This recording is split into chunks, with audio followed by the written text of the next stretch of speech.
Ini kita Munyatul Musalli muka surat 16. Muka surat 16 baris yang ke-13 daripada atas. Baris yang ke-13 daripada atas.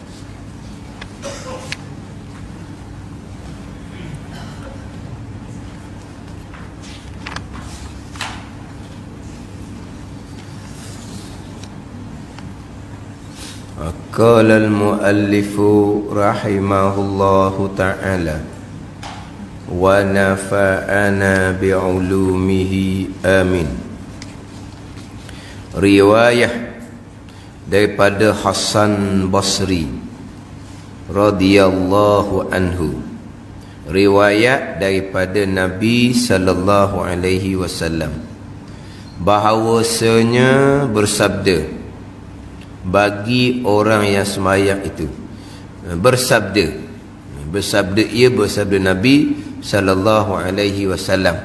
Apa sabdaan Nabi ni? Bagi orang sembahyang itu 3 karamah. Dia gitu. Bukan bersabda bagi tu. Bahawasanya bersabda. Ini bersabda Nabi sallallahu alaihi wasallam. Apa kata Nabi? Apa sabda Nabi? Bagi orang yang sembahyang itu. Mana bagi orang yang sembahyang itu 3 karamah, 3 kemuliaan. Itu hak sabdaan Nabi. Bagi orang yang sembahyang. Mana dapat bagi orang sembahyang itu dapat apa? 3 karamah, 3 kemuliaan. Ini hak riwayat daripada Hasan Basri. Jadi selesailah kita panjang ulang balik berkaitan dengan rukun dan sunat-sunat dalam sembahyang tu kan. Jadi dalam kitab Munyatul Musalli ni dia agak detail sikit. Hak dahulu tajuk rukun suku sakat dah. Tajuk sunat suku sakat dah. Sini kalau kita nak hurah balik, kita boleh hurah balik rukun dengan sunat. Kalau kita nak hurah balik, kalau kita nak baca straight pun boleh. Tapi kita hurah semula lah. Sebab di muka surat berapa? Di muka surat 15 dahulu, dalam sembahyang ni, menghimpun dalam sembahyang ni beberapa bagai daripada segala kebajikan, daripada perbuatan sembahyang dan juga zikir-zikir, bacaan-bacaan dalam sembahyang. Dalam sembahyang ni perbuatan tu, bacaan tu maknanya mengandungi, menghimpun bagai-bagai pengertian daripada segala kebajikan. Apa yang kita duk buat, hak fa'li tu, hak rukun fa'li ke, sunat fa'li ke, rukun kauli bacaan ke, sunat kauli ke, dia merangkumi bagai-bagai daripada segala kebajikan. Daripada hak fa'li kita dalam sembahyang dan kauli kita dalam sembahyang. Kita takbir, kita berdiri. Apa makna takbir? Apa makna berdiri tu? Apa pengertian daripada berdiri itu sendiri? Kita menghadap Allah Subhanahu wa taala. Apa makna pula pengertian kita angkat kedua belah tangan kita ke takbir tu? Makna kita melepaskan daripada tiap-tiap sembahyang yang lain daripada Allah Subhanahu wa taala. Tengok tu. Itu isyarat dia, pengertian dia lah. Hak didatangkan dalam kitab ni Munyatul Musalli kita ni, hak Syekh Daud ni. Bacaan-bacaan pula apa pengertian dia. Yang mana dalam kitab kita ni, dalam kitab Munyatul Musalli ni, dia bukan hanya terjemah secara harfi, secara Arab Melayu. Arab Melayu tak ni. Dia datangkan dia punya pengertian dia daripada tiap-tiap bacaan kita di dalam sembahyang. Kemudian daripada perbuatan rokok kita tu, tunduk kita tu, apa makna tunduk kita tu? Apa makna kita tunduk? Seolah-olah kita ni merendahkan di hadapan Allah Subhanahu wa taala, kita menghadap Allah, kita banyak dosa, kita banyak kesalahan, mudah-mudahan Allah Taala ampun kita. Ni tunduk ni apa pengertian? Ni kita tunduk je lah rokok. Rokok kan tak usah sembahyang. Pengertiannya apa tunduk-tunduk ni? Boleh tak tunduk ke orang? Tak boleh. Bukan tunduk tahap rokok, tunduk sikit-sikit pun makruh dah. Ada ni. Tunduk sikit-sikit pun makruh dah. Melainkan kalau dah angguk-angguk rendah sikit takut dia ambil tindakan pula, takak ke warna ke. Boleh lah goda-goda. Ada ni. Sebab itulah kalau kita ni kita orang Melayu ni kadang-kadang beradab tapi tak tepat syarak. Nak lalu belakang orang tua ni pakai tunduk. Bagus sungguh budak ni. Taklah kata jalan belakang tu jalan gitu. Bagus. Bagus apa tunduk gitu. Ulu tangan minta laluan. Ada nah. Jalan straight sudah nah.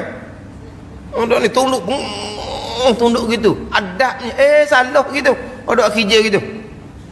Kan ni? Royak lah kau tua nak lalu kot belakang. Kan sepak tulang belakang orang tua hak tulang pun tak apa kuat mana tu dak minum susu enling. Tengok TV tu kan orang tua minum susu enling tu kan gagah tu. Sambil gitu je minta izin nak lalu kat belakang makcik. Dah kok lain tak ada dah. Main duduk sembang tepi jalan nak lalu. Budak ni kata bila tu ni nak balik. Tadi duduk sembang dengan mak dia. Nampak cakap orang nampak tu. Nak lalu bayar. Minta izin lalu. Tak payah tunduk-tunduk. Adab dah ya. Ni orang ni kadang-kadang beradab. Tak tahulah. Sebab kita tak ada lah. Orang luar ni kadang-kadang beradab, tetamu di salam belaka.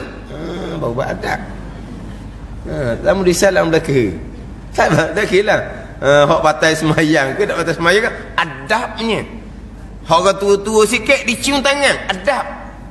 Maknanya. Dari kira boleh salam tak ada dia ke semua sekali. Beradab bersopan. Pada dia. Jadi tunduk tak apa hikmah dia tunduk. Kemudian iktidal tu, bacaan iktidal tu apa pengertian? Sujud pula berapa, apa dia pengertian sujud tu sendiri. Sampai akhir sekali kita beri salam tu. Ke kanan ke kiri tu beri salam. Assalamualaikum. Kum tu siapa tu? Sejahtera atas kamu-kamu tu siapa tu? Kiri kanan. Kita masuk semayang dengan Allahu Akbar. Kita dengan Tuhan dah lah. Pandai ni. Kita ada ketika kita dengan Tuhan, ada ketika kita dengan masyarakat. Ada ni. Agama kita bukan hubungan dengan Allah saja, termasuk hubungan dengan masyarakat. Hubungan kita dengan Allah, contoh dalam semayang tu hubungan kita dengan Allah. Kita selesai hubungan dengan Allah, kita pun nak kepada sesama kita pula beri salam dulu. Assalamualaikum warahmatullahi. Siapa kata ada orang pun Assalamualaikum juga. Siapa kong tu? Malaikat. Tu pula. Mana ada hubungan kita sesama kita. Tapi hikmah daripada salam tu dengan makna kita ni kok orang semayang bang, saudara kita, saudara agama kita akan selamat daripada kejahatan kita dan khianah kita. Sebab apa? Kita nak hadap, sudah semayang, hadap sesama kita dengan beri salam. Assalamualaikum warahmatullahi. Assalamualaikum warahmatullahi. Tu hak pengertian dalam semayang. Ni dah kitab Munyatul Musalli. Kitab lain tak ada cerita gini ni.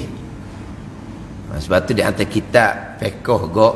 Kalau kitab Jawi memang tak larilah. Kalau mengajar pondok kitab Munyatul Musalli. Tapi kita masuk kampung ni, kita tak boleh baca Munyatul Musalli saja.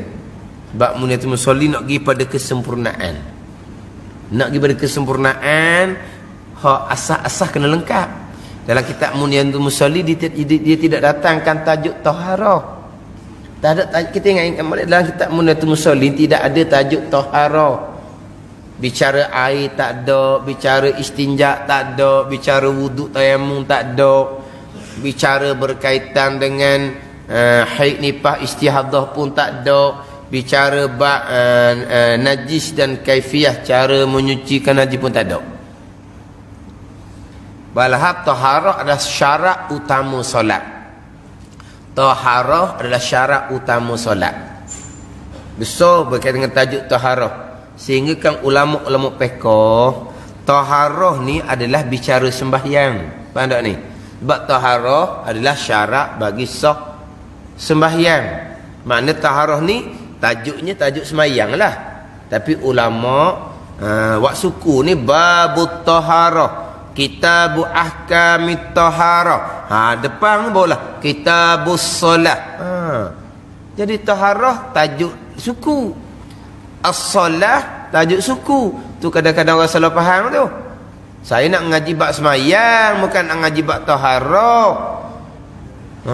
Nak ngaji bab semayang, tiba-tiba pergi sejik dia ajar bab air. Ajar bab air mutlak, mustakmal, musyammah.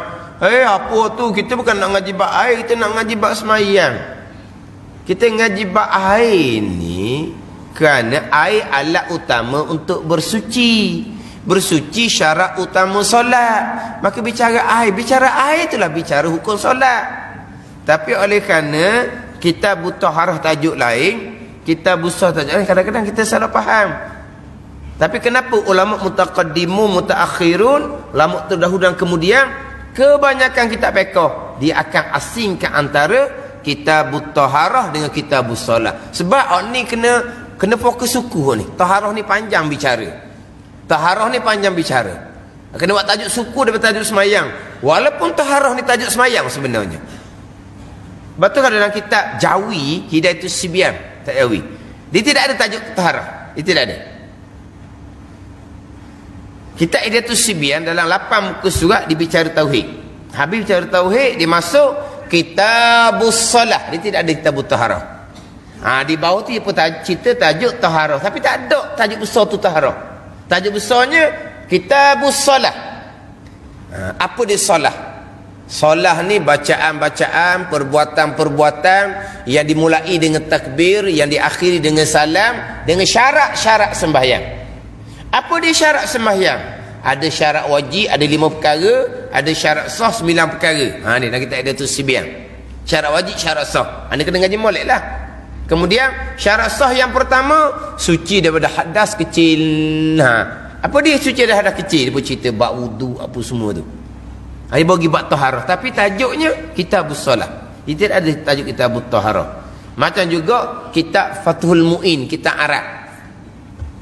Saya baca di Masjid Belakolang hak esok kena duha. Saya baca di Masjid Ladang malam Jumaat lepas Isyak. Kitab Fathul Mu'in dia pun tidak ada kitabut taharah. Dia ada kitabus solah juga. Tapi di bawah tu tajuk lah, tajuk taharah ada, tajuk air apa semua di bawah tu. Tapi dia tidak asingkan tajuk. Sebab apa? Sebab taharah tajuk semayang. Tapi kebanyakan kitab fiqh, kitab ulama terdahulu ke ulama kemudian ke, dia asingkan. Kitabut taharah lain, kitabus solah lain. Kenapa asingkan walaupun taharah ni tajuk semayang? Sebab taharah ni bicara suku sakak panjang ni. Syarat utama semayang. Kena ngaji hok ni bab taharah. Tapi dalam kitab Munatul Musolli tidak ada.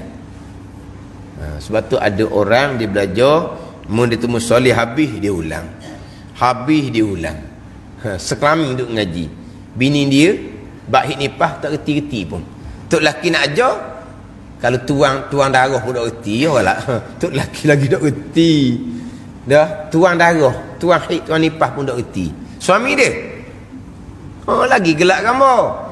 Lepas tu macam nak nipah tak ngaji ni. Dia tak ngaji, kita tak lain. Dia ngaji Munatul Musolli je. Memang Munatul Musolli orang tak tinggal.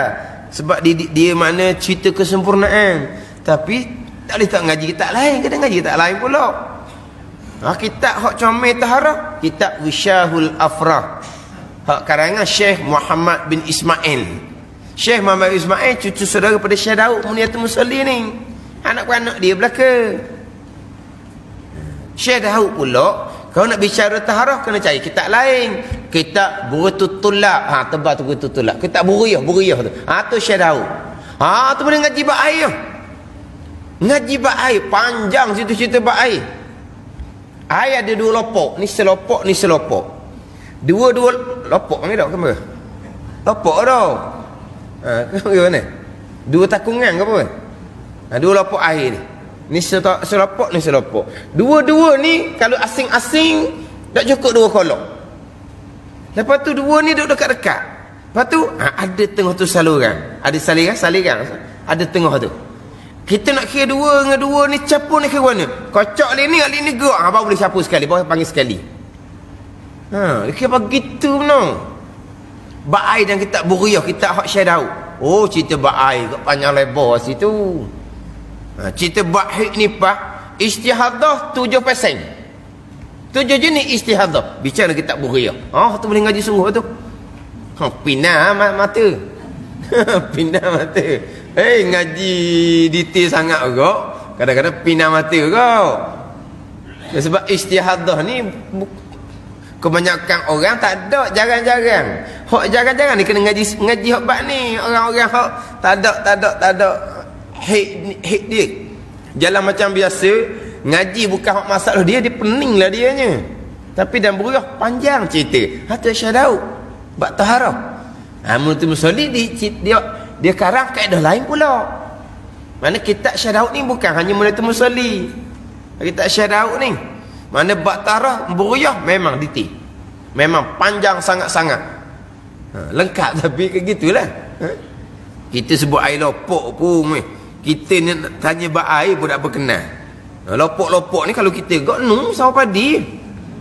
Dah sawah padi tu air mutlak ke tak? Air mutlak ke tak? Air mutlak tak sawah padi?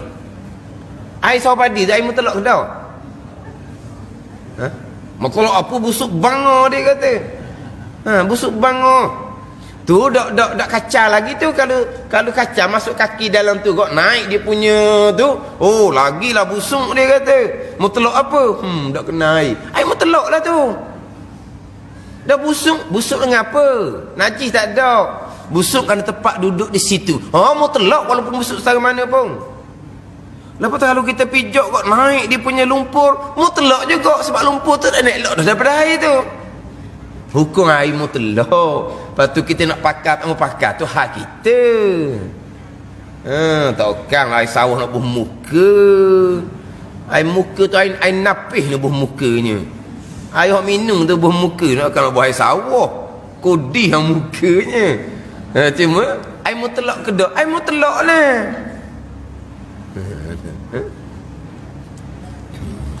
Jadi yang kitab Munatul musolli ni memang dihalusi cerita bab solat kesempurnaan. Tapi tak boleh ngaji kitab Munatul musolli sajalah. Lepas tu dahulu saya baca hak syarat sasmai dalam kitab Munatul musolli ni, jadi keluar kok lain cerita berkaitan dengan taharah. Dak ikut direct dalam kitab Munatul musolli dulu kan. Sebab tu kita ni banyak tahun dah kita ni, baru musyak 16 ni. Kira-kira kita ni dalam berapa tahun dah Munatul musolli? Muka surat ada 43. 16 ni tak sampai bagi 2 lagi. Tahun berapa start Munatul musolli? 2013. 2013. Kalau 2013 berapa tahun? 6. 13, 14, 15, 16, 17, 18, 19. 7 dia tahu tak pas paruh lagi. Ni baru ngaji Munatul musolli sungguh. Jimat duit ayah beli kitab lain. Riwayat daripada Hasan Basri radhiyallahu anhu daripada Nabi sallallahu alaihi wasallam. Hasan Basri riwayat daripada Nabi. Hasan Basri riwayat hadis ni daripada Nabi. Hasan Basri bukan sahabat. Hasan Basri lahir pada masa Sayyidina Umar radhiyallahu anhu, bukan sahabat Nabi, tabi'in. Hasan Basri min kibarit tabi'in, daripada ulama besar di kalangan orang tabi'in, tetapi tidak sempat dengan Nabi. Macam mana Hasan Basri riwayat daripada Nabi? Dia tengah terkena ada sahabat. Sebab Hasan Basri tidak sempat dengan Nabi sallallahu alaihi wasallam. Ini dia panggil hadis mursal ni. Tabi'in angkat hadis kepada Nabi. Tabi'in tidak jumpa dengan Nabi. Mana di sini dia tidak nyatakan siapakah sahabat yang meriwayatkan hadis ni. Tak ada ni. Maknanya bukan kata Hasan Basri reka, bukan. Jangan salah faham. Hasan Basri ni min kibarit tabi'in. Dia kalangan ulama besar, dia kalangan orang tabi'in. Tapi di sini hanya tidak dinyatakan Hasan Basri riwayat daripada sahabat mana. Sahabat itulah barulah riwayat daripada Nabi sallallahu alaihi wasallam. Ini dipanggil hadis mursal. Diriwayat daripada Hasan Basri radhiyallahu anhu daripada Nabi sallallahu alaihi wasallam. bahawasanya Nabi bersabda Nabi SAW, apa sabda Nabi ni? Bagi orang yang sembahyang itu 3 karamah, 3 kemuliaan. 3 karamah, 3 kemuliaan. Yang mana kemuliaan ni atas dunia ni dapat dah kemuliaan ni. Orang sembahyang dapat 3 karamah, 3 kemuliaan. Kita sebut kata karamah tu kau perkara yang mencari adat tu lah. Yang zahir kepada orang soleh. Tu karamah, perkara yang mencari adah, kharqul adah, perkara yang mencari adah yang zahir pada orang yang soleh. Ni kemuliaan ni makna bukan karamah tu. Dia sebenarnya karamah, perkara yang mencari adah yang berlaku pada orang soleh, itu pun dipanggil kemuliaan daripada Allah Subhanahu wa ta'ala. Allah nak memuliakan mereka, Allah pun melakukan zahir pada mereka perkara yang mencari adah. Pada ni.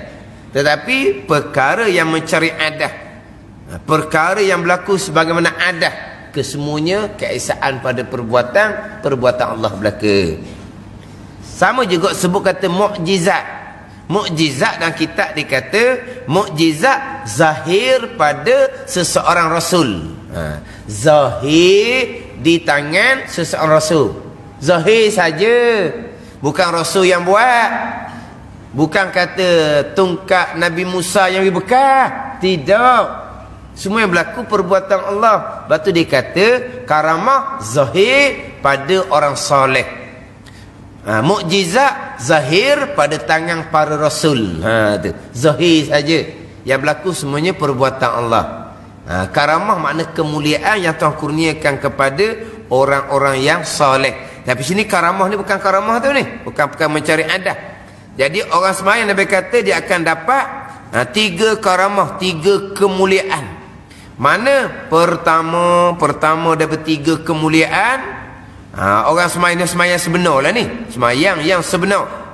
Pertamanya bertabur kebajikan di atas kepalanya, kepala orang sembahyang. Bertabur kebajikan ni daripada langit hingga kepalanya, dari langit hingga kepala. Bertabur kebajikan orang yang sembahyang di atas kepala. Kebajikan ni daripada langit hinggalah ke kepala dia tu lah. Orang yang sembahyang ni. Tu ni kemuliaan yang pertama. Keduanya, dan malaikah berkeliling padanya, pada orang yang sembahyang, daripada 2 kakinya hingga ke langit. Tengok tu. Itu kemuliaan yang kedua. Ini semua benda gaib belaka ni. Kalau nampak hak ni tak ada orang kafir lah, no. Bukan kata orang Islam je semayang dia jaga. Orang kafir pun tak ada dah lah kalau nampak ni. Nampak orang semayang ni malaikat berkeliling tu. Daripada langit sampai ke 2 kaki dia, malaikat berkeliling. Kenapa? Kerana memuliakan orang yang semayang. Ni semayang sebenar lah ni. Dan yang ketiga pula, dan malaikah. Sebab tu kita malaikat tu keliling orang semayang ni. Sebab itulah kita beri salam. Selain daripada niat salam kita kepada orang kiri kanan, kita pun disunatkan niat salam tu pada malaikat. Bukan kata malaikat hak raki atik tu saja. Malaikat yang mengelilingi orang semayang daripada 2 kaki sampai ke langitnya. Orang semayang yang sebenar. Ni kedudukan semayang ni. Lepas tu semayang kena buat molek. Semayang tiang agama. Sembahyang sebagai tauhid difardukan kepada malaikah. Ni besarnya kedudukan 2 perkara, tauhid dan solat. Sebab apa? Sebab malaikat mentauhidkan Allah. Malaikat solat kepada Allah Subhanahu wa ta'ala.